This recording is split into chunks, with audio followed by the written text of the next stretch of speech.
Was it sexual? Yes. Overwhelmingly so.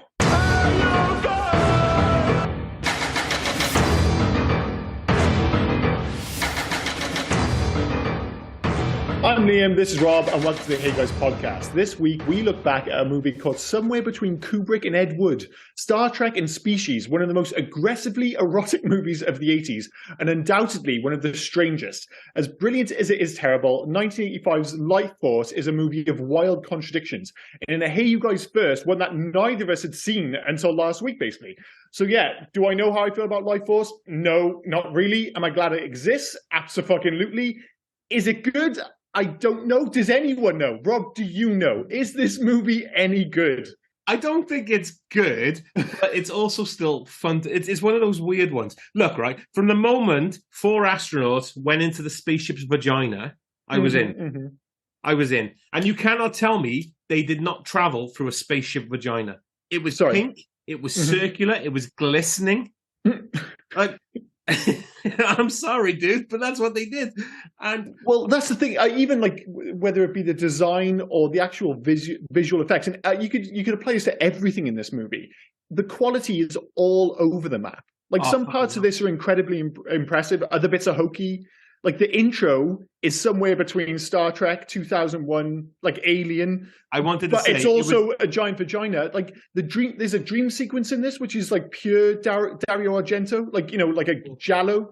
Like it's just got stylistic options from all over the map. Obviously, huge influence from Hammer horror from the 70s, and it's just been applied across the board with just no thought, apparently, and just all the budget. That's the strangest thing, and the thing which I think makes this movie stand out more than any other is that it's so insane visually, and it's such a bonkers film, and they've given him 25 million in 1985. Crazy.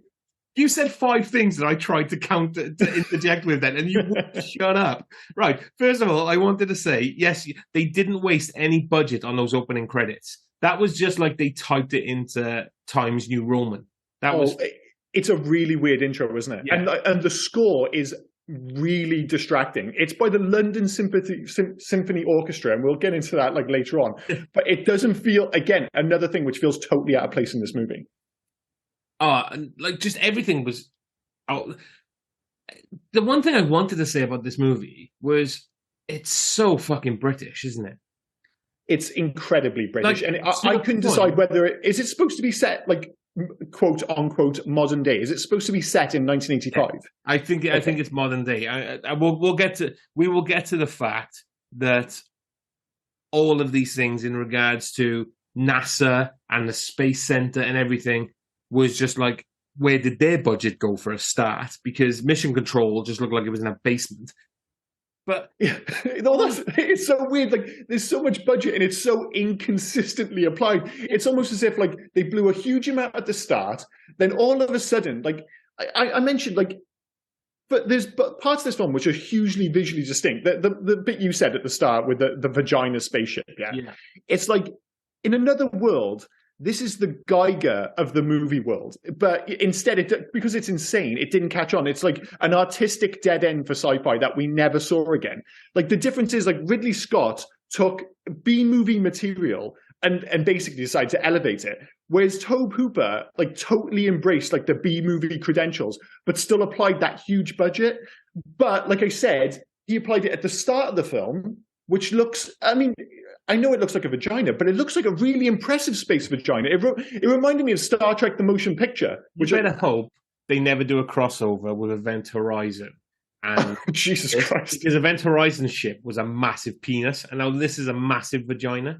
There were definitely nods to those films. Like the bit where they're in like the glass cabinets and they're all like nude and stuff, that looks like the chamber from Event Horizon. But then the middle section of this film looks like Superman 4, The Quest for Peace. Yes. It's like they run out of budget, and then the end of the film, what the fuck? It goes insane. Sorry, I'm going to get carried away.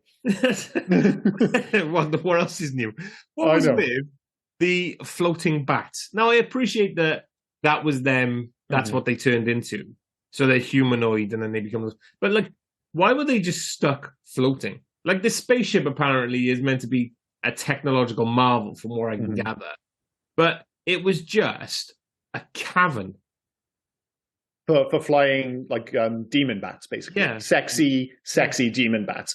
I don't. Well, they kind of implied that they kind of ended up feeding off each other, and that only a few of them were left. So they were all dead, I think.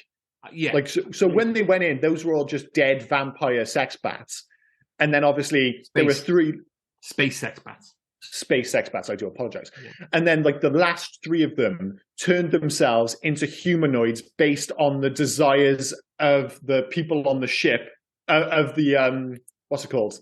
What was the name of the ship? Jesus Christ. The Churchill. The Churchill. Thank you very much. Of course it was the Churchill. Of course it was the Churchill. And I almost think it's a bit of a shame because I can see an alternative version of this movie where the batshitness of it all might have been more acceptable if they had stayed on the Churchill. Like, obviously, they kind of tell you what happened on the Churchill, but they just keep cutting to it. And I'm like, surely that's the more interesting movie. But is it? That's the movie we always see. There's something on our ship attacking us. That's the movie we always see. Yeah, but how often is that something on the ship attacking you with sex? Like that's that's the twist here. If you take it into London, you get more sex. I mean, what they didn't see is all the gangbangs that were going on. I'm assuming.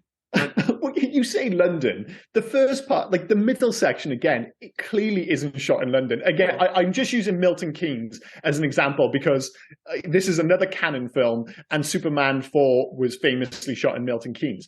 But that's the look of it. Everything has that really ugly British 80s vibe. Everything's brown. There's references to the West German Deutschmark. Everyone's smoking cigarettes. The scene when Ellen goes out to the field to get some sex, clearly nowhere near London. It's like an episode of oh god, what's the really weird you're my wife now, Dave, all that bollocks. The League of Extraordinary Gentlemen. Well, they said, didn't they? It's like she made it all the way to Yorkshire.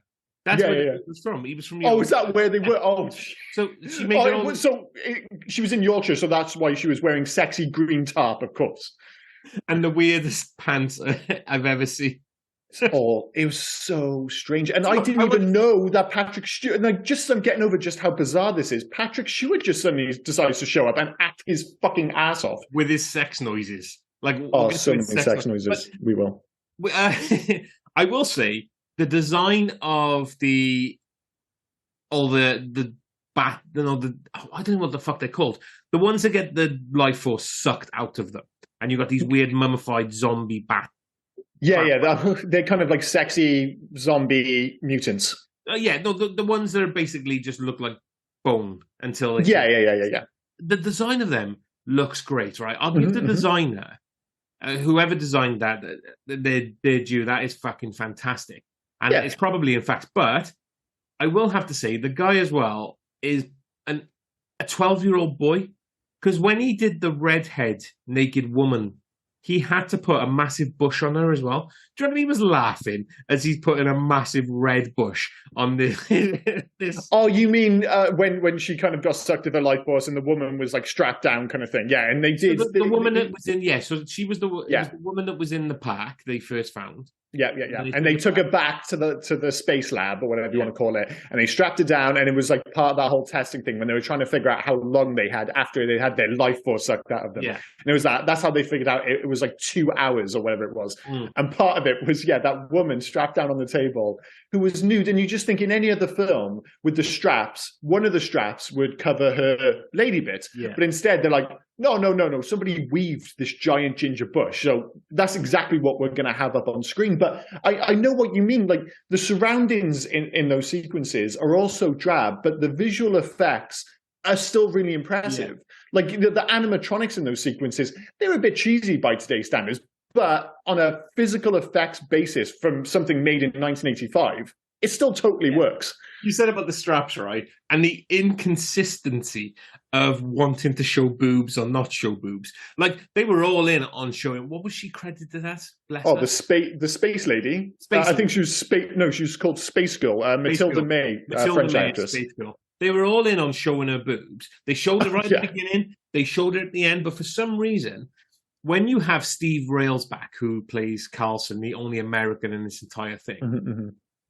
When you have him retelling the story of how they brought the coffins, the weird space crystals full of people back onto their ship, and they've strapped them down, they had a strategically placed strap over the crystal, over her boobs, so the camera wasn't showing. Like you said, they usually would do that, wouldn't they? Like in Fifth Element, the strap. Yeah, that's exactly what I was thinking of. Yeah, Fifth Element. So they've done that. Well, I choked on my own thought then. So they've done that. They've done the strategically placed strap on her boobs over the coffin. But 30 seconds ago, she was flashing everything. Yeah, it's strange that they have that one moment of that, because for the rest of the film, they cannot wait to show you her boobs. And don't get me wrong, she has lovely boobs. Like, you know, whatever you might say, it's like, you know, is this film really about space aliens, or is this movie actually about what dirty little buggers men are? And the truth is, I'm just as guilty as everyone else, because you see, like, Jesus Christ, she is so gorgeous and so incredibly nude for 90% of this movie. It's unreal, which maybe got a typecast. I know one of the other, because I was like, what else is she in? I know she's in The Jackal, which is a film I'd largely forgot about. She was Richard Gere's ex-missus. And this is a more serious film that the title would suggest, but there's a film called The Tit and the Moon from the 90s. I'm not sure if you remember that, but a kid, he got obsessed with breastfeeding from his mum because he got jealous of his younger brother, which sounds really fucking weird. It is, but it's a surprisingly serious film. But yeah, I don't know her from much else, but she's a French actress. She's big in, I think, Spain as well. I think she's done a lot of Spanish films. Well, like I said, like she plays the part perfectly in this film. She is utterly gorgeous and quite compelling. And, you know, she has a way of delivering some of the movie's most ludicrous lines. And this movie is one filled with ludicrous lines. Like the end, just as I'm trying to make sense of things, she delivers the line, "The web of destiny carries your blood and soul back to the genesis of my life form." What? We should know what the fuck that means. And that, just be clear, that's like an hour and 50 into this movie. And I'm like, it feels like they've just kind of got that off the back of a milk carton. It's insane. But everything about this film is insane. But also, because it's so bonkers, and because, again, it's so unique that something this weird, this erotic, would have that amount of money applied to it, means that it really does stand out. Because you see these sequences, and like you said, you know, other than the middle section where the budget just seems to randomly disappear, the beginning and the end in particular, where there's clearly a huge amount of budget. Yeah, the space stuff, there's a massive budget, and you've got the military stuff at the end. And like basically, they're having some weird pseudo-sexual chat about telepathy in the helicopter. So that's what's his name, Carlson and Kane. And Kane. And it's around that point you suddenly realize nobody's really paying attention or giving any credence to the fact that there's a 150-mile wide spaceship coming towards Earth. It's just kind of pushed to the background. No one gives a fuck. And then all of a sudden, it's like the director and the screenwriter suddenly remember, fuck, the spaceship. And the other thing, it's almost as if, like, with 10 minutes of shooting time left, somebody said, listen, Toad, we've got like $12 million worth of budget left. Should we give this back to Canon? He's like, no. Get me 1,000 extras, 100 makeup artists, and we're going to blow up London. And for no apparent reason, have thousands. Like, he legitimately turns into a massive budget zombie film for 10 minutes. It's really odd. He didn't. He pocketed that money and said, "Get me the cut of Prince of Darkness." That, like. Oh, maybe. Basically, zombies next to a fucking church and everybody. That's basically what the same as Prince of Darkness. Oh, what was I going to say? First of all, we didn't mention the other two because the other two vampires are basically pointless till the end. But one of them, they really are. I forgot about them until one showed up to. It was almost like he showed up as a proof of concept for the Iron Sword, which gets randomly delivered. And I will bring that up. But that one who gets killed by the Iron Sword, Chris Jagger. Is it really? Yeah, Mick Jagger's brother. He's a handsome boy. Yeah. You know, the two guys, they're handsome lads. You know, they tick that box, I guess. All right, we've already mentioned it. Who the fuck is Falada? This doctor? Like, no idea. The one who's obsessed with death, yeah. Yeah, he's obsessed with death, but randomly in the Space Research Center, he has, and I wrote it down, the what was it? The leaded iron spike sword thing. No, the leaded iron shaft. Okay, of course. That's what he called it. Yeah. I killed him with a leaded iron shaft. And he said, don't stab him in the heart. And I was honestly waiting for him to go, stab him in the dick. or something like that. It wouldn't have been that much of a surprise. Yeah, basically, stab them 3 inches down from their heart. Yeah. Where their life force sac is.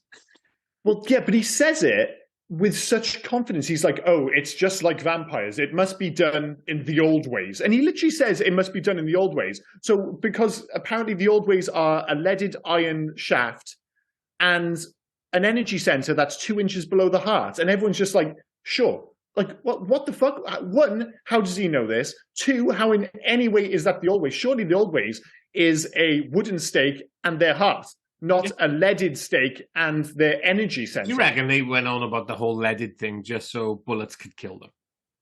Because Kane was able to kill that second vampire who was stood on the steps of the church, just taking all as many souls in as he could. You know, and then he gets shot by a gun. And he dies. No, he doesn't get shot by a gun. No, he gets stabbed. No, actually, Falada's the one that gets shot. Yeah, but but then Falada, he's not one of the original 3. Like, there's they kind of allude to there being that difference, isn't there? Where the core 3 can move between bodies and can only be killed in a certain way. But all the other ones who kind of turn into these weird mutant zombie things, they can just be killed, basically. And there was no consistency on these weird zombie mutant things, was it? Because in the first half of it, like I said, they basically turned into the Crypt Keeper until they fed. And then in the second half, like you've already said, it just becomes the Walking Dead. Like, they're all just running around. And is that because in the second half, it was the giant vagina ship with its beam that was turning them? Maybe the one that the beam that's coming out of Saint. What is it? So she's sending shit up, but that ship has a beam because the beam is moving and it's souls. So if it's I don't know. It's just so if it's sucking their souls, not their life force, are they just soulless at that point? Are they different to the ones at the beginning? I don't think so. But then again, it's not really explained, which is bizarre because so much of the rest of the film is, if anything, over-explained. Like, Carlson might as well be called Basil Exposition, because every time they have a question, he just knows. He just has a connection. You know, he's like the love the way they do that as well. Or I know it all because of telepathy. Yeah, he's like the movie's Deus Ex Machina. If ever you've got a question, if anything doesn't add up on the screenplay, they just go, oh, well, let's just go back to Carlson, had some kind of magic connection. But then even that at the end, like the very final sequence, when Carlson, and apologies if we're jumping around with this film, but it's the only way to do it because it's narratively insane. It's never been linear on this podcast. That's forever. Yeah, but even by our standards, this is going to be all over the map. But he stabs himself and the space girl, the sexy space vampire. And you think, oh, well, he's killed them both. But then they kind of get teleported back up onto the ship, and the ship goes away. And I was like, wait, so is this a happy ending for the space vampires? Or are we supposed to be happy because they've left Earth? So even though thousands upon thousands of people are now dead, they're not going to destroy the whole planet. And now, I don't know, Carlson and Space Girl are going to live happily ever after on the giant space stick? I didn't get it at all. For another 70 odd years until Haley's comic comes back and then does it all over again. I mean, maybe as well, that there was no actual like happy ending, except for the vampire, of course, as you say, because they get shot up into space and then film ends, and you're like, well, where's the exposition to tell you what the fuck's happening with the thousands upon thousands of people in fake London? Yeah, that's what I mean. Like the ending, like it was almost like they realized, well, we've only got a certain amount of time left. They've got no time, but tons of budget. So they wanted to like make everything explode. Like the end of this film really turns into, if you remove like the naked girl and the weird spaceship stuff, the ending is pretty close to a traditional sci-fi horror action movie. It's the Prince of Darkness. It is the Prince of Darkness. Yeah, it's not far from that at all. And, you know, it really is, again, visually impressive because there's no CG there. These are all people who are, you know, the makeup artists have gone out of their way. And the makeup work in this film is unbelievable, especially towards the end. Like, when he walks through, he's not walking past one or two corpses. He's walking past hundreds of corpses who are all people dressed up. And, you know, I had a close look. I was like, these people are done up to the nines. This isn't like Planet of the Apes, where if you look closely to in the background, you can see like they're really shitty masks. It's like everyone, there's been some serious time and effort to make them look like dead zombie sex things. Yeah, but this is coming from a guy. This is coming from a guy that took the time to put a ginger bush on a corpse. So of course he's going to take the time to make everything look right. Yeah, but then this is the same film where when the space girl, and one of the things I have to mention is the totally lax security at the space center at the start of the film. So for one, sorry. As you said, the security, really quickly, that security guard deserved to die for saying to the naked woman, "Come to daddy."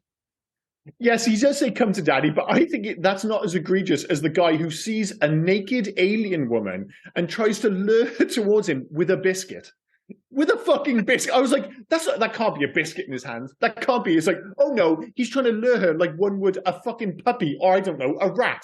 That's the same guy. That's the "come to daddy" guy. Oh, it's the same guy, yeah. But I was so enthralled by the fact that he was trying to get her attention with a biscuit. It was really weird. Like his core chat line? I had to rewind because I'm sure it started off as a sandwich. He ate a sandwich. He's on the stairs with her with a half-eaten sandwich saying, "Come here." When he goes back to him, it's now a biscuit. I mean, you said about the dialogue he delivers. It's all throughout the film. Like, there is some genuinely terrible dialogue in this film, delivered with such straight faces. Like, when the guy sees a space girl for the first time, he's like, "I've been in space for 6 months, and she looks perfect to me." I was like, damning her with faint praise. Like, what an odd response to seeing that for the first time. Also, and Kane... he was on a spaceship with women, so... Yeah, but, I mean, none of them looked like her, admittedly. But I just love, like, you know, the space girl has killed another victim and they're just finding out, like, you know, the extent of how bad things are going. And Kane, with the most serious face, says, "Now she has clothes." I was like, oh my God, is that the top of your list of terrible things that's just happened? Is that she's no longer nude? I don't know. I loved as well, speaking of the dialogue and stuff, Carlson channeling his inner Harvey Weinstein when he's, what was her name? Was it Ellen? God, like that might actually be low. I assume you're talking about the Ellen interrogation sequence. So it's just after we've met Patrick Stewart, and I've realized Patrick Stewart's in this film, so I'm just getting over that. And then they go upstairs, and there is a telepathic interrogation of the sexiest kind. What the fuck? When he but when he's saying, "She wants me to force it out of her. She wants me to choke her. She wants me to hit." Like. But like mentally, is that what he's saying? So like, is that whole sequence when he's grabbing her is like he's going into her head and he's like having essentially rough sex telepathically with her to get the answers that he needs? But he does all this after the fact he knows that Space Girl has already left him. Because Space Girl is fucked off because she's inside Patrick Stewart. Yeah, and I mean they even have the sequence, don't they, where he actually kisses Patrick Stewart. Yes. And I mean, admittedly, Patrick Stewart, I'll give him the benefit of the doubt and say at least he knows what movie he's in. I mean, when he delivers the sign, he's in solitary confinement. He's being very naughty. It's like, okay, yeah, Patrick Stewart knows exactly what kind of fucking film I think he's the only one that knows what film he's in. I hope so, because when, like you said, he's having his out-of-body experience, or whatever you want to call it, or double body experience, he is swinging for the fences. Those, like every time he screams, the sex noises, the faces that he pulls, it's right up there. And like you said, in a movie where the acting is inconsistent at best, I actually think Carlson might be, that played by Steve Railsback. I think he might be the biggest culprit here. He is acting his ass off, and I don't think a lot of it is very good at all. No, I think he's felt, they've flown me over from America. Maybe I should do my best, because everyone else just came from their house, I'm guessing. Because well, they definitely won't go. They weren't taking the crew over to America. There's one sequence where supposedly it's in Texas, and you're like, okay, Texas doesn't look at all like Leeds. What the fuck is going on here? Well, is the most windowless film I have ever seen. There's always one for Rob. There's always one thing you point out which no one else has noticed: the lack of windows. Like when they're in the space research center, apart from the windows she destroys when she walks through, maybe that was probably the window budget. They're like, listen, we've had so many windows in that one sequence. Mission Control of the Space Research Center. No windows. It felt like you were just locked in a basement, and then NASA just had no. Like every time the filming locations were all downstairs. It's all just in basements, and again with with no security. They just picked up an alien, a fucking alien, and there's no one there to keep tabs on things. There's no real sense of urgency. When they do an autopsy, the dude has just had his life force sucked out of him by an alien creature, and they're like, "Oh, we should probably do an autopsy on him." Nobody's even wearing a mask. No. They've got scrubs on. I was like, well, Jesus Christ, that's the least you could do, fellas.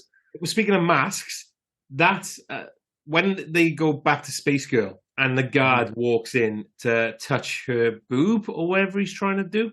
Yeah. Their hazmat masks that they're wearing really angered me. Now, I know you can have gas masks and it can filter out a lot of the shit. Yeah. They were wearing stuff where their hair is out in the open. Basically, just their face is covered. Like, well, I mean, comparatively, though, at least he was making a bit of effort compared to the doctors who were just lax as fuck. But then the security throughout this film, it's like at the end of the film when they shut down London and you've got the army officers there and they basically take in Kane and Carlson because they think they're infected.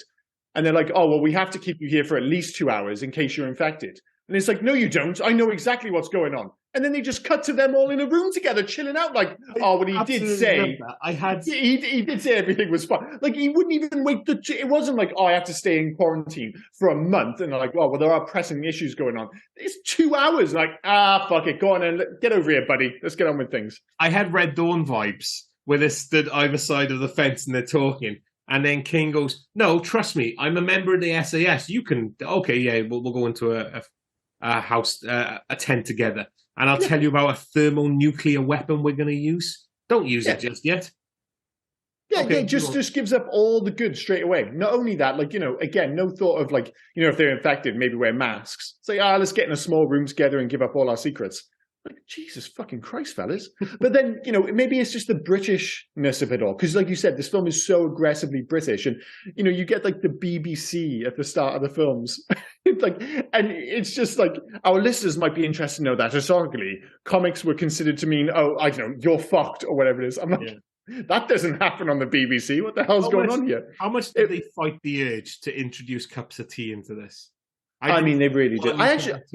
I was actually thinking with that sequence, was that a direct, was that homaged in Shaun of the Dead? Because Shaun of the Dead have that BBC sequence, don't they? When it's like, I repeat, remove the head or destroy the brain. This felt like the kind of, this is what that was based on, where they cut to the BBC, and for the most part, they're delivering the news like the BBC would, until they randomly throw in those extra bits about comets. Like, if there's comets, basically we're fucked. Very, very strange. How horny was the Prime Minister as well?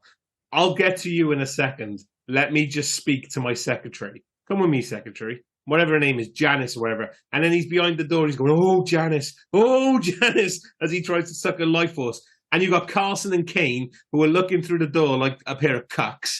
And they see that he's sucking her life force out. And they both go, nope, shut the door, walk away. But again, very accepting, they kind of go down. You can immediately see... To another windowless room? Yeah, well, I guess that's a bunker. We'll give him the benefit on that occasion. But it's like the Prime Minister clearly sweating his bollocks off and clearly up to no good. And they just, again, the room private, doesn't even bother closing the door. They have to break in. The door's just open. So they pop in conveniently behind a screen, which elevates everything. And, okay... he's clearly infected. He sucks the girl's life force or whatever. And they just kind of, there's not even that sense, like you said, of like, oh, fuck this, we're out. They're just like, oh, well, this isn't going to work. And they just casually turn and walk out. Like, again, it's no big deal. It's not legitimately the end of the world. Well, the Prime Minister's fucked. Everyone's infected. Half the people down there are coughing and spluttering. But they seem to be surprisingly cool about it all. Did you think the blood space vampire looked pretty good? Like, yes. when Patrick Stewart and Sir Percy's blood mixed together and you had her some weird... Like, she could have been a demon from the Blade films. Yeah, totally. Like, I thought that looked fantastic. I thought... I mean, there is a lot in this film which does look good, though. That sequence looked fantastic. You mentioned the puppetry earlier in the film. Some of the space sections, like London blowing up the end, it all looks fantastic. But it's like everything in this film. For everything that's good, there are two things which are terrible, and often they're like back to back, right next to each other. Like even some of the stuff with I don't know what you call them, the space mutants, vampire things. You know, when they do I keep saying puppetry. Is that the right word? Yeah, I would assume. Well, yeah, it just feels like for every part of that, which looks great, they kind of undo it with terrible audio. So I don't know. It's like I said, it's a strange film where for everything good, for every one thing that's good, there are at least two things that are bad. And it's all undermined by the fact that essentially the film makes no sense. Certainly by the end. I thought it was going to come together when they at least explained like why they looked human and stuff. You think, oh, well, you know, maybe we can get some kind of explanation for what's going on. Yeah, well, they explained that, but then immediately you get 3, 4, 5, 6 more questions which go completely unanswered. And then the film really ends on a point which makes no sense to anyone. So, I don't know. But at that point, you're just accepting it because that film's absolutely insane. What did you think of the doctor that was going to do the autopsy and then became a vampire? Basically sneezing until he hit the bars and turned into dust. I thought that sequence looked amazing. Yeah, again though, like it looked amazing on a practical level. It was amazing. It was also dumb as shit. Oh, it was completely dumb. You want to speak dumb as shit? When Carlson is talking about the space, aside from the fact that there's a portrait on a spaceship. Like, oh yeah, is it of Newton, isn't it, or something? No, it was of Haley, the guy that did. Okay, sorry, I do apologize. Of course it is. Because they go into Haley's comic. Yeah. That's what I thought was funny. We're just going to put a weird portrait on there. Well, yeah, because you think the importance of weight and stuff. But again, that was one of the reasons I questioned when this was set, because it is quite odd that the sci-fi at the start, if you remove the space vagina and stuff, is actually quite grounded. Like they go out their way to explain why there's gravity on the ship, how they're actually making out there where it's got like the solar panels and stuff. And you're all like, oh, this is all like quite well thought out. But then there's nothing else in the film which kind of backs that up. It's just that what I wanted to say about dumb as shit was the fact that they had about 15 oxygen release valves on the ship. Yeah. Like you totally did. Yeah, like okay, why you would need one to release your oxygen? I don't know, unless you're all automatically dying and you need some emergency oxygen. But he had like fucking 15 of them randomly placed throughout the ship, and then. As soon as he lit that thing, there's so much oxygen flooding that. As soon as he lit it, it would have caught on fire, I'm assuming. Yeah, I would have thought so. But it wouldn't have just... Because I love his fact as well. He thought, what can I burn? Can I burn some of the clothes?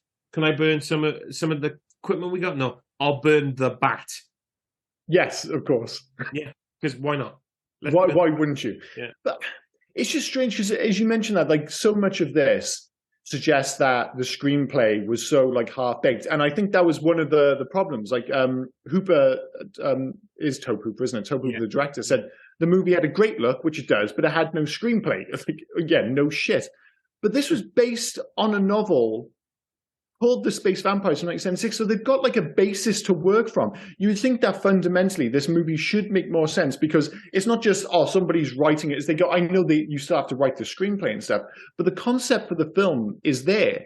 And obviously, I've never read the book, so I don't know how close it is to it. But there are times with this film when it feels like they're totally making it up as they go along. Mate, they are. They took the title Space Vampires, I'm assuming, and said, let's fucking run with it. Like, yeah. They're totally making it up. They get like you said, they're going, how can we tell people what's going on in this part? I know, we'll get Carlson to have some weird vision and then we'll move on. Like all they wanted to do was travel all over the place, have some exposition. Kane was utterly pointless in the film. And he had a scene that made me laugh so much. I mean, you're going about some people being pointless, but compared to, say, was he like the mayor of London or something like that? The dude and they didn't even know what to do with him. He randomly got his neck broken in that scene. Sir Percy. Sir Percy, thank you very much. Sir Percy, he is utterly, like legitimately pointless. And it was almost as if like an hour and 30 minutes into this film, they're like, wait, what is he still doing with him? I have no idea. What are we going to do with him? I don't know. All right, should we just have him break his neck? Sure thing. He's out of here. But it took him an hour and a half to realize. So Kane had a scene that made me laugh so much, right? They're looking at the autopsy. Mm-hmm. They're looking through the window, one of the windows in this film. Mm-hmm. One of the few windows, yeah. But again, windows that don't look outside, they just look inside. But he's looking at the window. And some guy comes in with a phone and says, "Oh, Kane's got a call." Mm-hmm. So this dude takes it off the guy, doesn't answer to see who it is, just turns straight around to Kane and go, "You've got a call." Like, what was the point in that other dude? All I can think is like he wants to get his mates on screen or something. Maybe it's one of those deals. I mean, I laughed most of the time at the pointlessness of that. It was just absolutely pointless. The whole, and okay, yeah, I concentrate too much on the little things, but fuck you know. No, I totally understand it. And I was trying to figure out why this film fundamentally doesn't work or why it feels so inconsistent. And I think it keeps coming back to the Tobe Hooper thing, because Canon, essentially, basically, this was like one movie in a 3-movie deal he got with Canon after Poltergeist. So after movies. So after Poltergeist, he did Invaders from Mars, Texas Chainsaw Massacre 2, and this. So, you know, I'm starting to think maybe Spielberg did direct Poltergeist. But the point is, they've given him this book, and they've given him $25 million, which again, in 1985 is a huge budget, and they've just said, go to town. Like he even said, it's like they've just given him free reign. So he's got this, all they've said is just, like, make this book work. But in his head, he's got 25 million, and he's like, oh, I love Hammer horror films. I want to make an homage to that while also doing justice to this book. And the two worlds obviously haven't melded. Everything's clashed. And because he's got all this money and there's nobody there to try and rein him in, it just completely goes off the rails. And to one extent, I do love the fact that, you know, you so rarely get these instances anymore of somebody just getting a shitload of money and just saying, listen, just make your vision, dude, and we'll support it. And you end up with films as weird and wonderful and terrible as this. You don't get films like this anymore. It's just not going to happen, which is a bit of a shame. But the other side of that coin is you also get films like this, which, let's be clear, despite the fact that it's fun to watch, is kind of fucking terrible. That's what's funny. It's not a bit of a shame, because you get films now that actually have some story or some plot. Like, this has a decent premise within it, but for some reason, I don't know whether it was a case of too many cooks, whether it was a case of too much coke. I don't know, but for some reason, they just tried to chuck too much stuff, and they run out of money. Well, the thing is,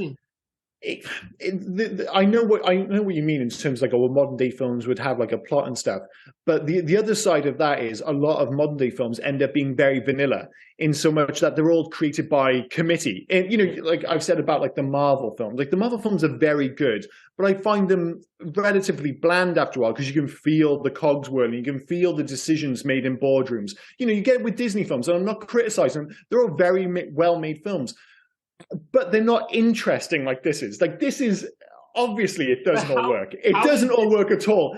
But how is this interesting? That's what I'm trying to get at. How is this interesting? Is it interesting because it had a decent premise, or is it interesting because of what is delivered on screen?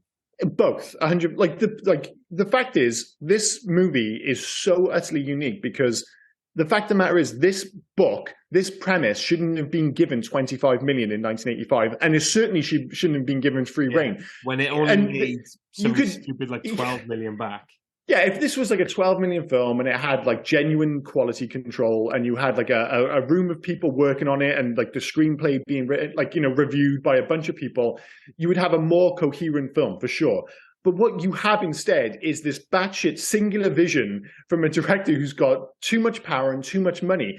And yes, I know it doesn't work, but it is utterly unique. Like, I'll never see another film like Lifeforce. That's the brilliance of it. As bad as it often is, I'm like, I will not see a film like Lifeforce ever again. I will never see another film like Lifeforce. I will also never see Lifeforce again. Oh, no, neither do I. Once is 100% enough. You want to shut your curtains? Yes, I do. Sorry, just keep talking while I shut my curtains 1 second. I'm going to pause. Oh, he's gone. Jesus. Sorry, just had to pause it there a second so Liam could so Liam could close his curtains, because apparently... Yeah, I really had to. I couldn't see shit. Sunny in Scotland? I know, it was crazy, and it totally snuck up on me. I closed half the curtains at the start of the podcast. I thought this would be fine, and then the sun kept coming in, and it was like one of those like vampire movies, quite fitting considering what we're talking about, where the sun moves across the room, and they've got to keep moving further and further into the corner. Yeah. I'm thinking about the scene from like Interview with the Vampire, for instance. It was kind of like that with me. Only I wasn't going to burst into flames or die. I just wouldn't be able to see very well, and it became ridiculous. It was very funny to see you moving across my screen and then realize your neck was hurting. So straighten it up a little bit, get blinded, move back.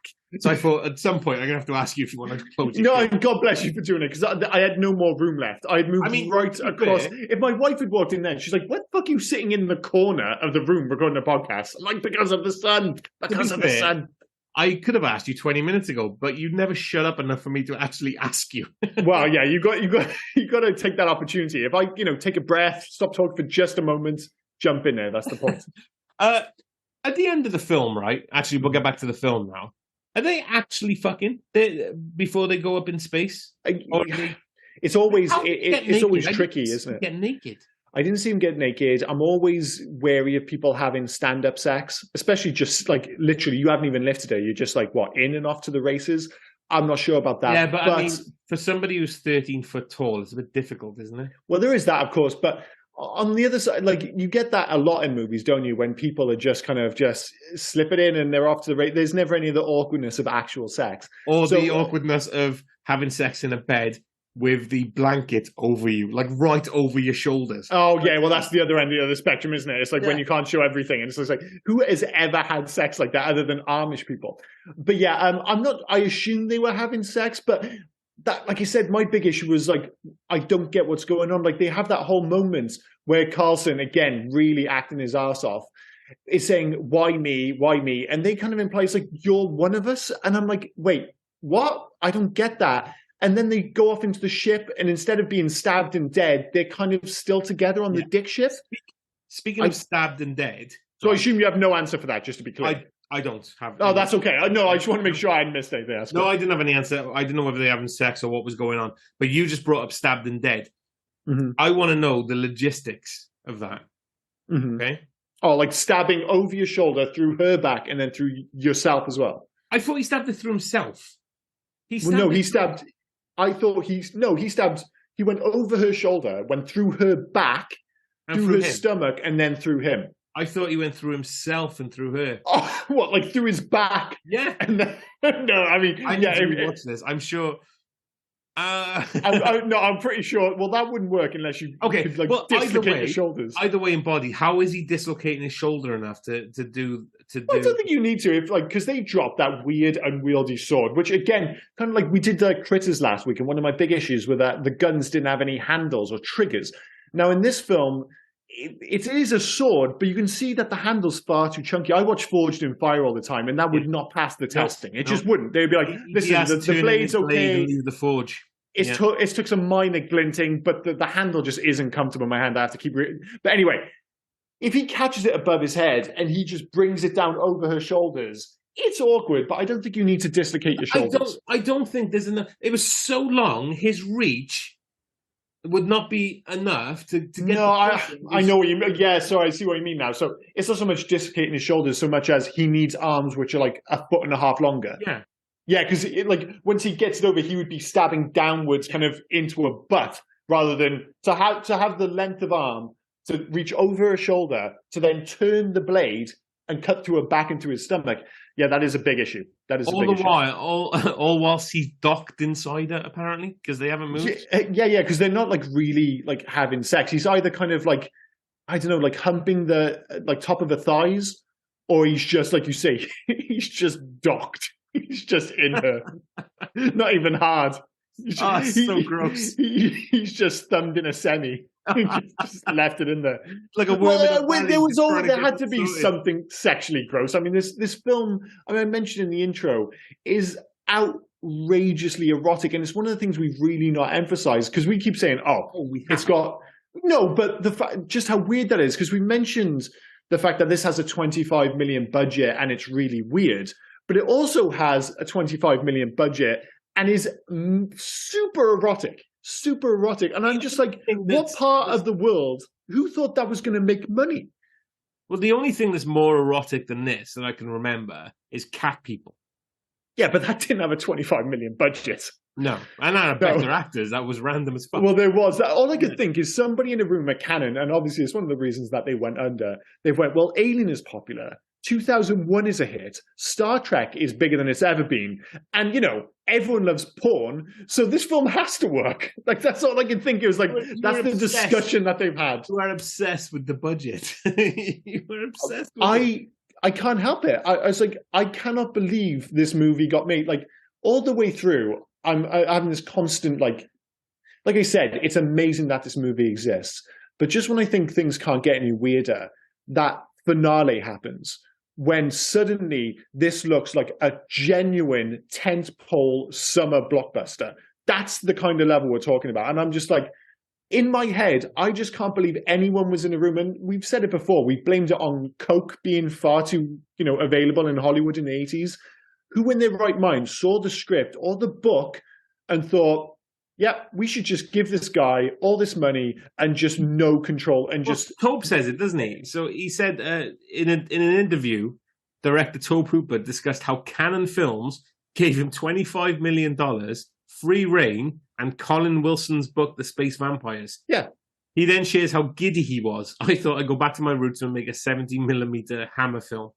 So literally, somebody just turned around. It was a tax break, wasn't it? It must have, because supposedly this was supposed to be like a 17-week shoot. It went 5 weeks over, and obviously went over budget. And supposedly the people at Canon went, "Don't worry about it. Just keep going." That was the quote. Just, dude, don't worry about it. Just keep the film. The film looks great. Surely somebody must have been checking the dailies on this film, and they're getting this stuff back, and they're seeing the money go out their bank account, and they're like, yeah, this is going to make loads of money. This is the guy who made Poltergeist. This is an absolute home run. Don't even worry about it. Like, surely somebody must have stepped in at some point and said, guys, really, I just, who the fuck is going to go see this film? Do you know how many people have to go and see this film for us to make our money back? Just to make our money back, not for us to make money, just to get a return, any kind of return on investment. This film has to be a massive hit. And It's about weird sex vampires. Nobody's going to go see it. And of course, nobody went to see it. The reviews are bad. The box office was terrible. But unsurprisingly, it's become something of a cult hit. I can't find anything about the box office. The only thing I can find is the US box office, which was 11 million. Now, apparently there was no international or worldwide. So whether it wasn't released for box office... put it this way, if it's making 11 million in the US in 1985, it's not making another 14 million globally. Just no fucking way. Which is odd, because I thought everyone in Britain would have gone to watch such a British... I can't get over how fucking British this American-made film is. That is one of the strangest things about it, because at the start, when they're on the spaceship and they go on about how it's like a collaboration between the US and Great Britain, I was like, oh, that's cool. We'll go back and forth, and there'll be scenes in America and scenes in the US, and they'll cut. And suddenly you just land in whatever it is, Milton Keynes in the UK, and they just stay there. And the whole film is, and like you said, it's not just the fact that it's set in Britain. It's aggressively British, this entire film. The aesthetic, the tone, everything about it. Again, a choice which suggests that maybe it's not going to make loads. I appreciate there are other examples, that as well, like fucking Harry Potter maybe, but... I love that it's a mixed American and UK team, and they had one American. Again, just Steve Railsback. There was no other American flag. Yeah. Well, it's just like the rest of the film. It's like, well, this is a US British production. It's like, no, dude, this is British as fuck. Everything about it. But again, that's why. Do you know when the first guy died in the spaceship, and Carlson had to go up and see the body? He went up that really flimsy ladder to walk on that really small ledge that had the spacesuits on. And then when he goes across it then and he kneels down, he sees the dead body. And he looks and he just sees a sea of heads. Like all those heads were level with the shelf ledge thing that guy had died on. Like it's such a weird layout for a spaceship. The whole spaceship was weird. The whole spaceship's weird. Like they're sleeping in tiny little cots as well. I'm not sure if you noticed when he was in bed, it was like curled up. Like all I could think about was being 6'4". My fucking knees would kill. I had to sleep on one of those once, but it was on a train going from Malaysia to Thailand. So it was like a 24-hour train. And overnight, we had to sleep on those tiny little cots. So it wasn't amazing. But that's one evening on like a second-class train ticket, not on a spaceship where they've got enough time to go putting up framed pictures on the fuckers. So I would pay to go to Japan with you to watch you and me, I guess, try and get in one of those capsule hotels. That'd be pretty interesting. Yeah, that'd be pretty interesting for sure. Yeah. But yeah, well, I certainly we would definitely struggle on that spaceship. Both of us go up and ask for a capsule hotel, and they go, "What, together?"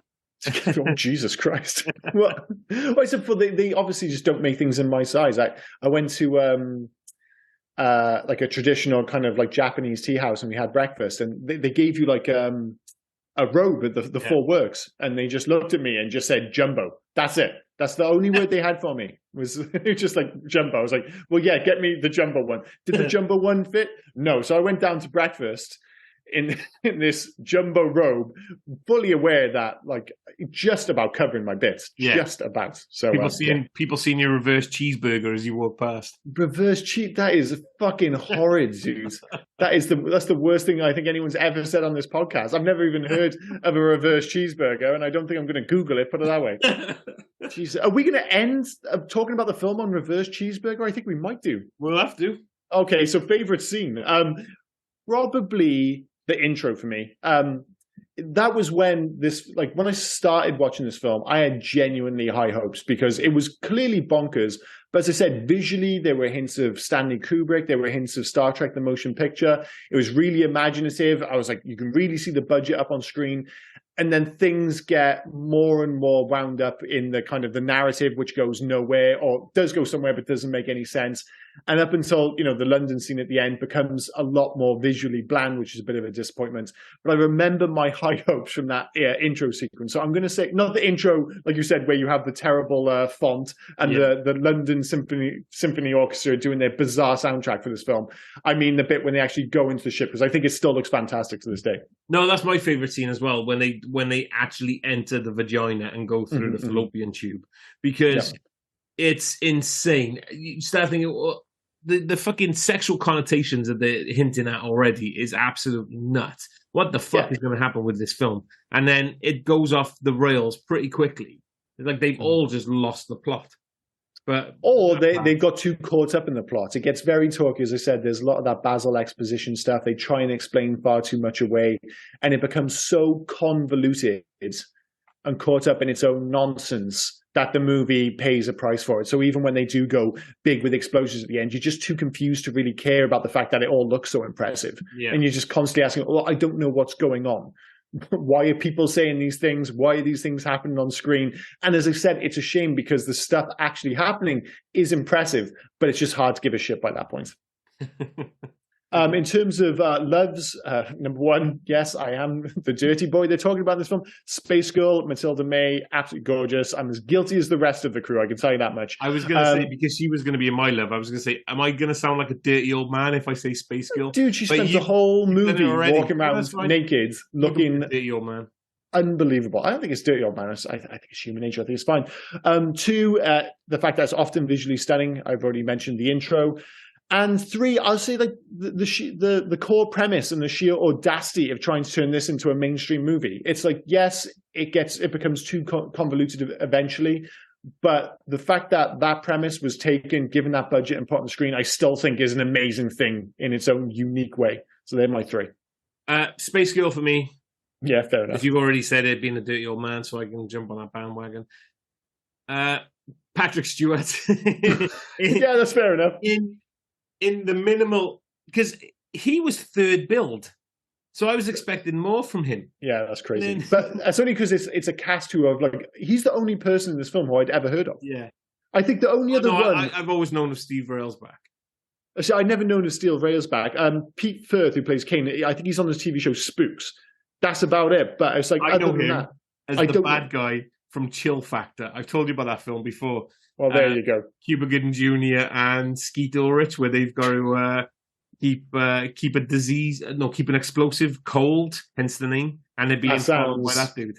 Fucking terrible, but yes, it is not good. But it's unsurprising. Everything about that sounds like it's going to be pretty bad. It's not good, but it's good at the same thing. But no, Patrick Stewart, I thought was really good, and it's like that dude is swinging for the fences. He knows what film he's in, and he's just fucking enjoying himself.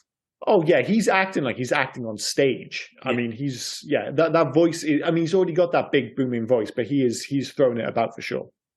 And the look of the puppets after they've had their life force sucked out of them. Like that whole thing looks great. I guess animatronics is the word I was going for. The desiccated mummy look that they got going on looks fantastic. Yeah, they kind of ruined it with the sound effects that come with it, which are a little bit shonky, but the actual physical effects are pretty cool. And then the whole weird open mouth laser kiss thing that you. Well, that is one of the things we haven't really mentioned, and I haven't got it in my hates, but I really should. Is the aggressive and often disturbing kissing in this film. I mean, and I'm not just talking about when they're kissing like animatronic dead people. I'm talking when Space Girl is kissing Carlson. It's like, what are you guys doing? It's like, if you just heard about what kissing is, or have you seen it on a cartoon, they're just kind of rubbing their faces together. I found that as disturbing as just about anything else in this film. Not as disturbing as your forward-facing cheeseburger, or how there was. Reverse cheeseburger. Jesus Christ. But disturbing all the same.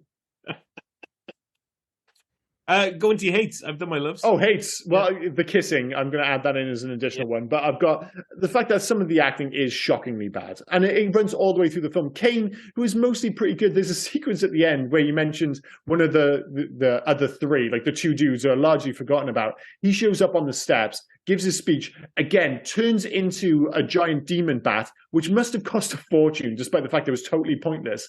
And his reaction to the bat, him turning into a bat, is so fucking bad. I'm like, how many takes did you have? And that was the best one. I know I'm really picking apart a specific part of the film, but it's such incredibly bad. I'm not sure if it's bad acting or bad editing, but needless to say, it's just bad. You wait till we get to my hate. You're about picking specific parts of a film. Fucking hell. This is going to be the windows again, maybe. No. To the ending, I mean, again, while visually impressive, and it really is visually impressive, it descends into narrative madness. It really does. It makes no sense. And as I said, all that amazing stuff is totally undermined by the fact that the narrative completely goes off the rails in the last 20 minutes of this film. And three, I really think the fact that there wasn't more space. The movie is so much more visually interesting in those opening sections, certainly more so than when it gets to the UK, when it all becomes very brown and bland, which I'm not sure if it's the movie's fault or just the era's fault, because everything was very brown in the 80s. But yeah, I like I said, I actually think it would have been more interesting if they'd spent more time on the Churchill, but it is what it is. For me, number one, the way Carlson inserted that needle full of pentafol. Pentafol? Pentafol? Yeah, sure. Let's go with that. Like, he didn't just put it in Patrick Stewart's arm and just push the plunger. He put it in, pushed the plunger, and moved the fucking needle up and down like 3 or 4 times. Like he also does a double needle stab to the throat, which I thought was quite aggressive, admittedly. Oh, like they were really obsessed with needles in this. After the mummy, the security guard, the first guy to get his life taken away from him, after he takes the doctor who's going to do the autopsy's life, and he starts screaming, he's come back to life. You've got that doctor in the corner that's playing with a needle for about 45 seconds. Yeah. And then just jams it into his fucking shoulder. And as soon as he jams the needle into his shoulder, the guy goes, oh, like, fuck you, it works that quick. Everything, like, there clearly wasn't a doctor on set. It was kind of like the medical equivalent of the basketball in Teen Wolf. Like, nobody on the set had ever played or seen basketball before in that film. Yeah. Surely somebody could have stepped in and go, guys, we've got to do better than this. This isn't what basketball looks like. And it's oddly the same with the needles. Like the way they draw the needles, the way they stab people, is that the correct term? I don't know. You stab someone with a needle. But needless to say, it doesn't look like it's ever being done by a doctor. Yeah. I didn't like Falada. Like his whole, I just have an ancient weapon to kill the old way. Yeah, it makes no sense. And also his character makes, I kept thinking they were going to make a bigger thing about his whole obsession with death. I was like, he's going to be a bigger character. Yeah, and again, it's like they forgot about him and then just randomly bring him back at the end. And at the end, was he he infected? I don't know what the hell was going on. He got shot by Kane, didn't he? And then blew up. So I'm sure. But because I would have thought they would have made, because he had that weapon to hand. I love that was your answer. Like that's the kind of like sense that we try and make out of this film. It's like, well, he got shot by Kane and blew up at the end. So yes, okay. I think he's dead. Yeah. But like maybe there was an idea that Falada was a long line of vampire hunters. Like sort of thing, and they just That's what I thought they were going to go for, especially when they introduced the fact that he just had it laying around the old ways. And again, this whole idea that he just knows what needs to be done. I love the but there's no explanation as to why he knows that stuff. I love the fact he had that weapon. He got them to bring a tissue sample up from one of the dead vampires. Like, was he going to rub it on the weapon and see if the tissue disappeared? Reacted. But then Mick Jagger's brother showed up anyway, so he just stabbed him in the life sack. Yeah, the Lifeforce center is maybe a slightly less gross way to say the same thing. I'm going for as gross as I can today. Yeah, Lifeforce sack, or just life sack. Life sack. It was that's gross. Yeah. So, was that my third or my second? I don't know. Do you have another one on your list? I got another one anyway. Again, we said that there was no screenplay for this, so that's absolutely fine. But the fact anytime they wanted to answer a question that seemed to be raised, they went, Carlson has a telepathic update. Yeah, that just became like just they were just using that constantly throughout the second half of the film to explain everything away. So yeah, it was a bit of a shame that I went that way, and they kind of wrote themselves into a corner or didn't write enough. I can't really decide, but I'm not sure if it's just lazy or bad, but it's not fantastic screenwriting at all. Sadly, not at all. Are there any alternative titles for this movie? Oh boy, are there. I thought there might be, considering the name of the book and the fact that they changed it to the comparatively boring Lifeforce. And considering he's really going for that hammer horror 70s B-movie vibe, you think he would have just stick with the original title because it fits in better with it. And again, it speaks to the fact that this film tonally doesn't quite know where to sit, I suppose. No. But never mind. I got 14 alternative titles. God damn. Only 2 of them have space vampires in them. Oh, that's a shame. So I'll start off with them. So Italy, space vampires. And Turkey was Battle for Life, space vampires. Yeah, a bit overwrought, but yeah, fine. Argentina, Sinister Force. It's not good. Belgium, The Star of Evil. Terrible. Bulgaria, Manpower. Really, really bad and kind of weird, sure. Sounds like a porno, a gay porno. Does. Yeah. Somebody's only seen like a certain part of this film going, yeah, let's call it Manpower. Denmark, Deadly Invasion. Finland. So bland. Yeah, Finland, A Deadly Connection. Like when they connect at the end. Do you think they're talking about the docking sequence? Yeah, okay, fair enough, yeah. The docking sequence. The flaccid docking sequence. Yeah, we're going there now. This is just becoming a gross podcast. It is what it is. Finland, Fatal Contact. Pretty bad. Germany, Lifeforce, The Deadly Menace. That's just making an okay title bad. Yep. Poland, Vital Force. Garbage. Portugal, The Forces of the Universe. Man, these are so bad. Just use the book's title. The book's title is good, you fucking idiots. South Korea, Vampire. Okay, that's unbelievably, that's one of the best ones, despite the fact that it's in and of itself quite shit. Yep. Last 2, Hungary, Vitality. Yeah, okay. Better than some of the others.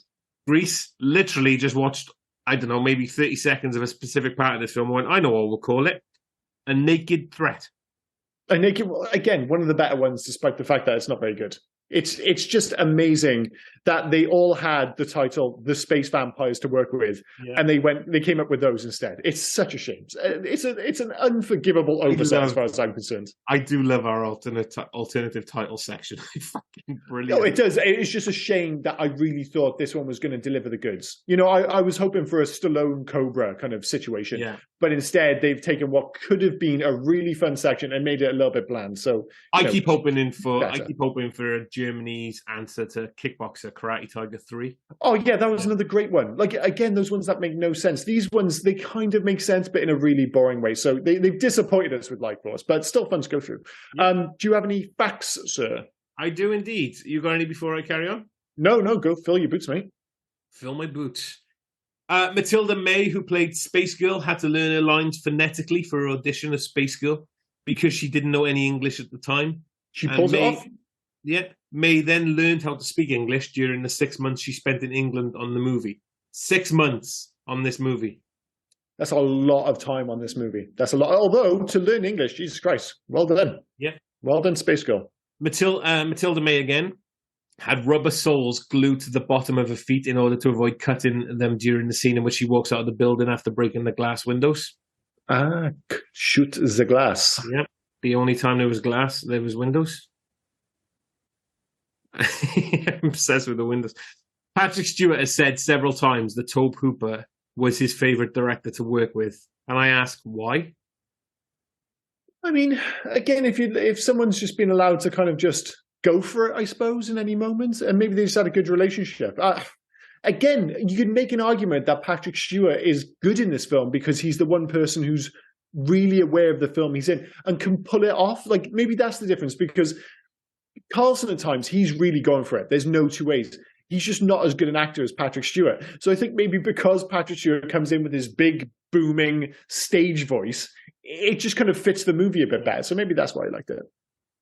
Patrick Stewart has this is his first on-screen kiss ever, and it's with Steve Railsback. Awesome. What a fucking legend. And he's passed out as well. I call bullshit on this next one, right? Because we clearly know it was modeled after a vagina. The model for the alien spaceship was an artichoke. An artichoke? Yeah. So it was literally made out of an artichoke? No, like they modeled it on an artichoke. I don't think they okay, I was going to say. I don't think they took an artichoke and made an actual spaceship from it, no. No. Okay, that's strange. But no, I'm not, like, it's either phallic or it's vaginal. It's one of those two things. Everything is sexual in this film. I'm not buying that at all. The dummies that they used as dissected corpses were reused for the Mummy, which I thought was quite interesting. No, dude, when I saw it, and I forgot to mention when we were talking about the podcast, I was like, these remind me so much of the figures in the Mummy. You mean the 1999 version, yeah? Yeah. Yeah. I was like, they look exactly the same, and it's because they were, which is unreal. Colin Wilson, the author of the original book, The Space Vampires, he very much disliked the film, with his verdict being, well, at least there's lots of full frontal nudity. Well, there is that. I think any red-blooded male would at least respond with that and go, listen, there's quite a lot of tits. Yeah. But other than that, yes, I can understand why he might have a questionable opinion on this film. Sorry, his opinion isn't questionable. You know what I mean. I'm going to stop talking. According to Bill Mallon, I'm not too sure who that is. Maybe he's an actor. Yeah, Bill Mallon was the second vampire. Okay, yeah. The movie was shut down at one time because they'd run out of money. That's insane. How they run out of money. It'd be interesting to know, actually, talking about this, in what order the movie was shot. Because, of course, we're thinking about it as being sequential. So they have the big shot at the start with the spaceship. And obviously they have this big cheap section in the middle. And then like the London section. But I wonder if like they blew all their money maybe filming in London. And not even necessarily filming in London, but having the sets, having all the extras and stuff. And that's why the rest of the film is set in a basement, because they're like, listen, we've got no money left. So this is all just going to have to be inside now with no windows. So maybe that's the answer. Well, it is, because the same guy, according to Bill Mallon, I just looked on a bit further. He said the movie went over schedule and over budget. And because of this, some important scenes were never filmed. So scenes that might have actually answered anything on this fucking film. Yeah. Well, again, I mean, and we were watching, I assume you watched the same as me, the director's cut of this film, which is longer. So even the theatrical cut, which I don't think is a budget issue, that's just more of like, well, let's make this batshit movie a little bit shorter. But even as a director's cut, it clearly doesn't have all the footage needed because, like you said, they couldn't film it because they ran out of money. How the hell, making this film, he ran out of budget with a 25 million budget is bananas. Patrick Stewart ad-libbed, he's been naughty. So that was the line I was talking about. Like, is it bad screenwriting or just amazing that he ad-libbed it? And they're like, yeah, let's just keep that line. Any other film, you'd be like, you can't keep that line. In this film, you're like, you can keep this line. There's tons of crazy lines in this film. This was... Really? This? Oliver Harper, who was an editor, called this movie the Canon Group Inc.'s best movie.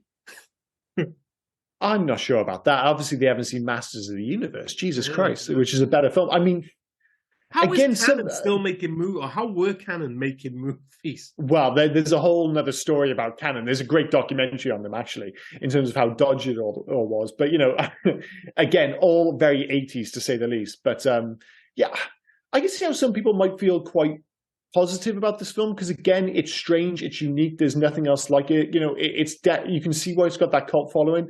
However, to say it's their best movie suggests that maybe their other films aren't that great. And I've seen a lot of Canon films. I'm pretty sure they must have at least a few things a bit better than this. It must be. Apparently, I owe this film an apology because I keep telling that spaceship was a vagina, but they weren't traveling down a vagina. The alien spaceship was meant to be designed like a giant penis. So they're basically traveling down the shaft. Well, that's the thing, though. Aesthetically, from the outside, and certainly when you see that final shot, the ship clearly is a penis. It's clearly a big, gross, tendrily penis. But when they're going into the ship and you have all the bats, at no point do you think, oh yeah, they're traveling down the Jap's eye. Obviously, I don't know the scientific description, but it clearly has a kind of vagina-based vibe to it, to say the least. Yeah. What else? Vagina-based vibe. What a fucking sentence. Anything else, or are we all good? I'm just looking now. The DVD sleeve notes state that the movie was from the director of Poltergeist and the co-writer of Alien. Why not? Well, you got to again.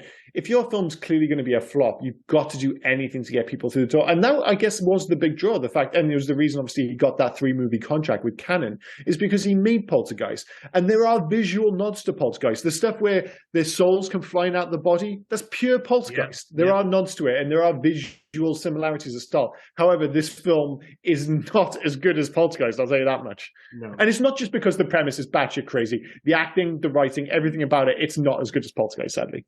Fucking hell, I'm not going through these. Do you know sometimes we have the considered for this role or the considered for this role? Oh, yeah. There's one, Dr. Armstrong.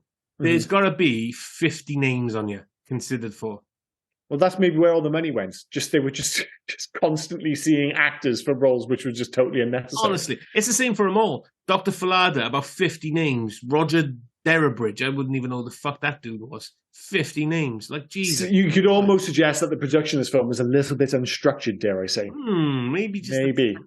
Right, in terms of legacy, I'm not even sure if it has one. I mean, is it the horniest and craziest movie of the 80s? It has to be in the conversation, I suppose.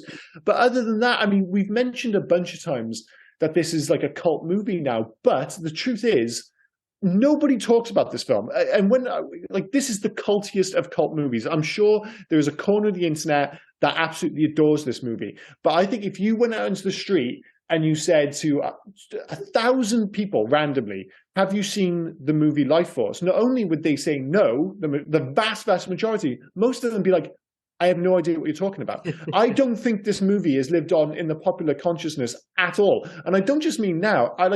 You think about all the films we watched when we were younger, like 80s, 90s and stuff like that. I'm not even sure if I was aware of this film. No, I wasn't back then. When you mentioned it to me, like about watching it, I'd had a basic knowledge of it at that point. But back in the 80s, fuck no. I didn't like, and it's not even the fact that it was an 18 or anything like that, because we've already said that we watched all 18. Oh, yeah, totally. That was never it. If anything, that was more of a draw. Yeah, but this film just totally passed me by. And you know what? I'm quite glad it did. Like, I'm not too sure if it would have been one I watched as a kid and latched onto. I don't think it would have been. I really do. I think I actually appreciate it more seeing it as an adult, because I can appreciate just how unique it is again. Yeah. And again, that's what's actually drawn me to wanting to watch this film, because when I read the synopsis for Lifeforce, and I can't remember the reason it popped up, and I was like, God, that sounds absolutely bonkers. And I was like, oh, well, I've not heard of it. It must be like a whatever B movie. And I was like, I saw Tobe Hooper direct. I was like, well, Tobe Hooper. I was like, he directed Poltergeist. I was like, so it must have a bit of something to it. And then I saw the budget was 25 million. I was like, wait, so this was like a mega budget Tobe Hooper film from 1985, and I don't know anything about it. So that's when I ended up watching the first 10 minutes of it, just to see if I was like going to be interested in this film. And of course, the first 10 minutes are insane. I was like, all right, I have to watch this film, if only to see how crazy it gets. And I know we've got loads of criticism of this film, and rightly so. Will I watch this film again? Almost certainly not. Am I glad I watched it? 100% yes. I'm so glad I watched it. I'm glad I watched it. You're not allowed to pick films we haven't seen anymore, by the way. But that's fair enough. I am glad I watched it, to be fair. No, that's tricky, because you've picked films in the past where I haven't seen them, but you have that knowledge of like a certain level of quality control. This was us kind of stepping off into the darkness and just hoping it would work out. I would argue it has worked out from a podcast perspective because it's so strange and there is a lot to talk about. But, you know, I'm put it this way, I'm glad I didn't ask my wife to watch this movie with me. No, my wife didn't watch this with me either. She tried. Well, actually, there was one of that. Had you seen Cat People? Yeah. For the podcast? No, I'd never seen Cat People before. So that was the other way. For some reason, we only do the only movies we've never watched but do on podcasts are erotic 80s sci-fi movies. I know. Fucking bizarre. Absolutely Cat bizarre. People, again, I probably wouldn't watch Cat People again, but Cat People, I think, had it's a better movie.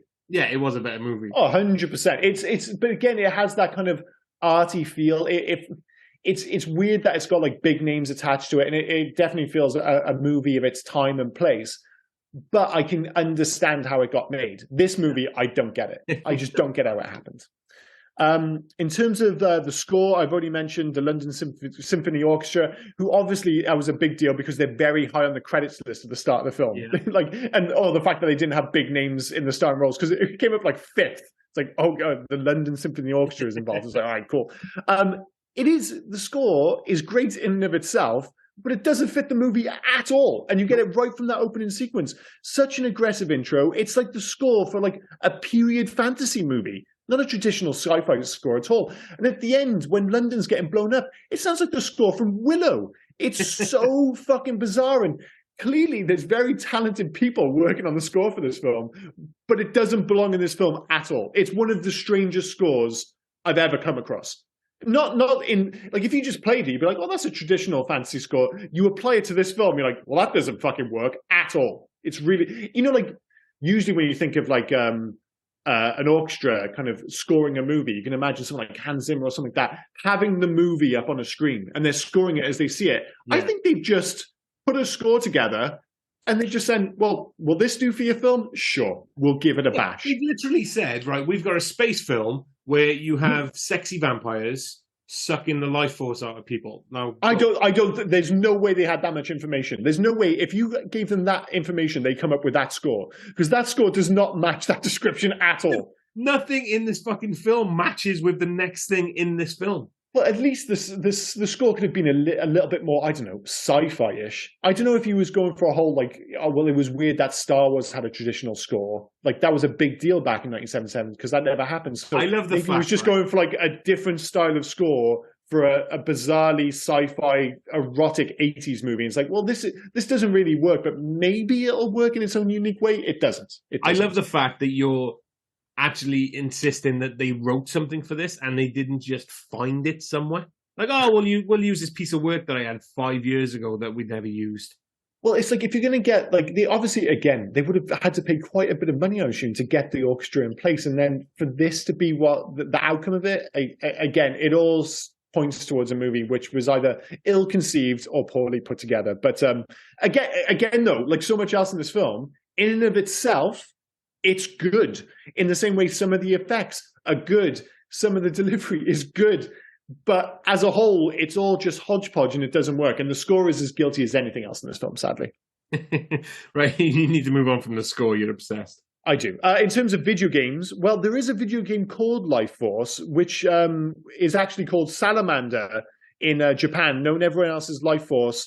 In the UK and the US. It's an 80s Konami shooter and an offshoot of the Gradius franchise, and it actually has nothing to do with this movie whatsoever. I just wanted to bring up Lifeforce because it's a great 80s shooter made by Konami. Have you heard of Gradius before? No. No, okay. Well, Gradius is one of the best side-scrolling shooters of the 80s, and this is an offshoot of it, and basically they end up taking stuff from this into future iterations of Gradius, and Gradius is fantastic, but never mind. Like I said, nothing to do with this. I just want to talk about Gradius. Unbelievably, in terms of if I was going to make a video game based on this franchise, I'm going to go for Naughty Dog this week. And basically, I'm just going to make a sexier version of The Last of Us, where instead of avoiding clickers, you avoid sex and dodgy kissing. Basically, that's going to be my game. That's actually really good. And not just because it's Naughty Dog. I would have gone the other way. And I told you, right? At the beginning of this, when you were talking about that you wanted to see this be in space a bit more, and I said, come on, dude, they've done that enough. Yeah. For a video game, I would actually like to see it in space, a la Dead Space.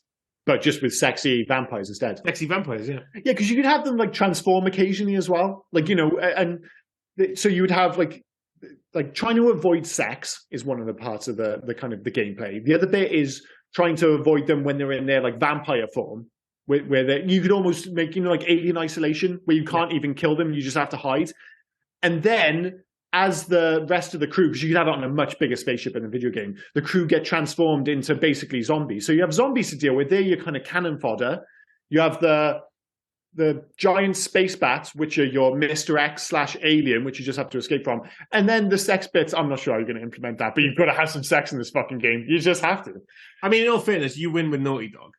So I don't know. I'm quite enjoying the Dead Space version, but just with more sex. So especially that random sex scene that they gave you in Last of Us Part 2.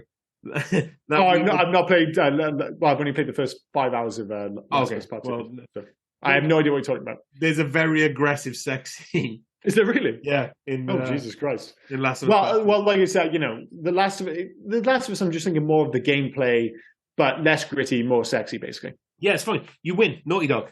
Cool. Let's go for it. I mean, that's usually your answer, so I can see why you might agree with that. All right, so in terms of scores and recommendations, I think it's going to be quite easy. Would I recommend this?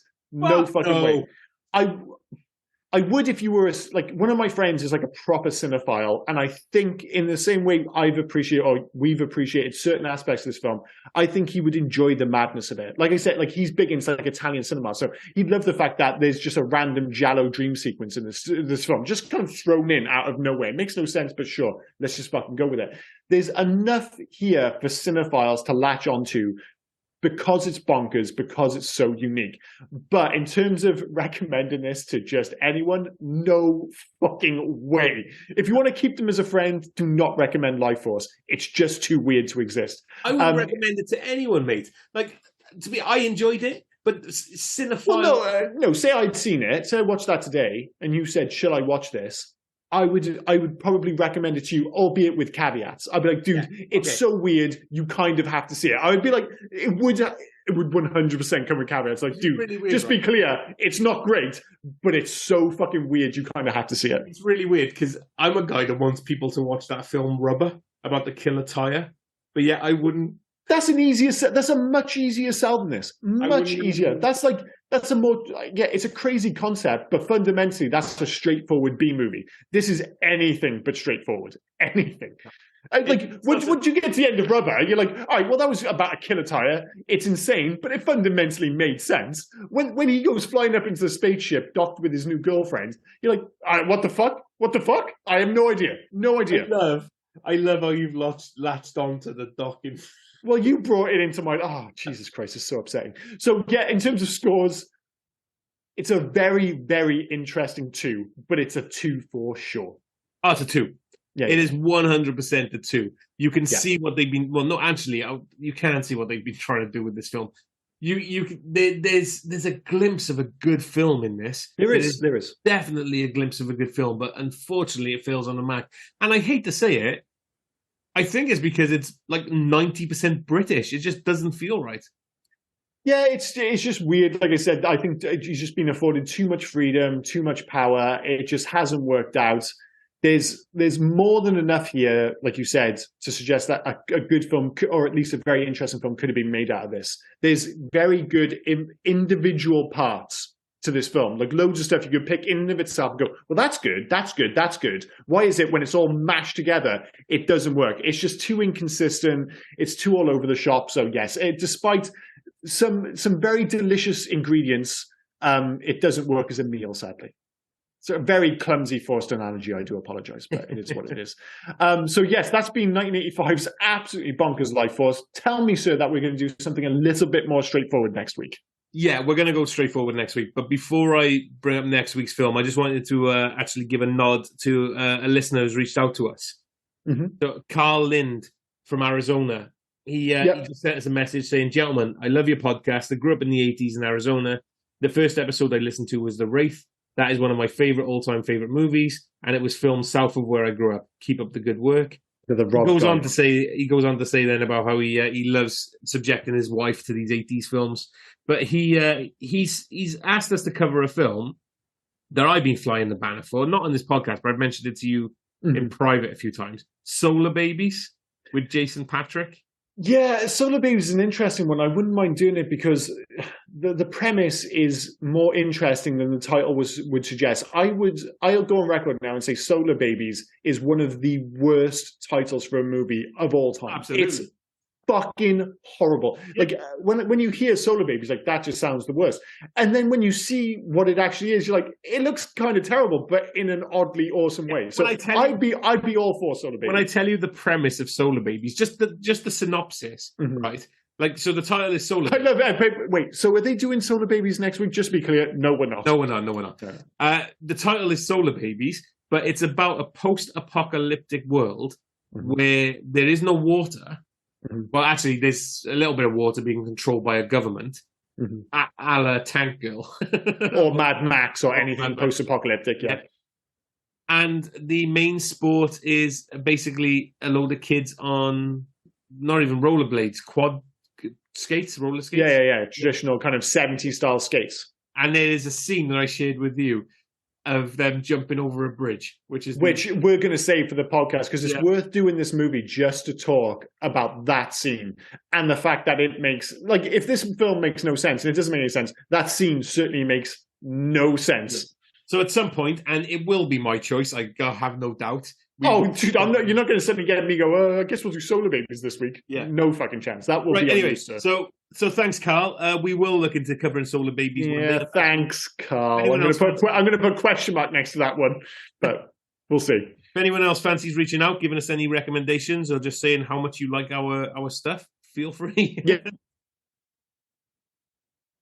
Yeah, so interesting. Like, only if you're gonna sing our praises and tell us how fucking awesome you are. If you're gonna get in touch and tell us we're shit, don't bother. Like, I don't give a fuck. And if you want to tell me that Rob's a dick, go for it. Fill your boots, but not me. Like, I don't want my feelings hurt. Jesus Christ. Anyway, sorry. Next week. I have no feelings. I'm good.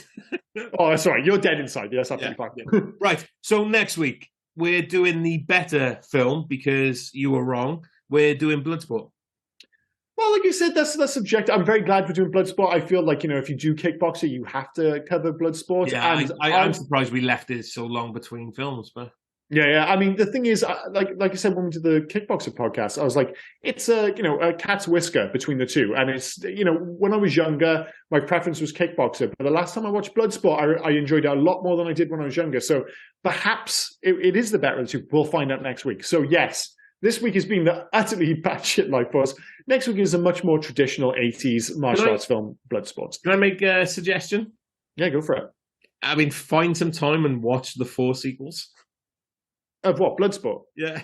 No, absolutely not. What's going to happen is the legacy section, as usual, you'll get that next week because obviously I've not watched any of the sequels, and you can talk me through the plot of all those 4 terrible follow-ups. And then I'll be like, that's enough.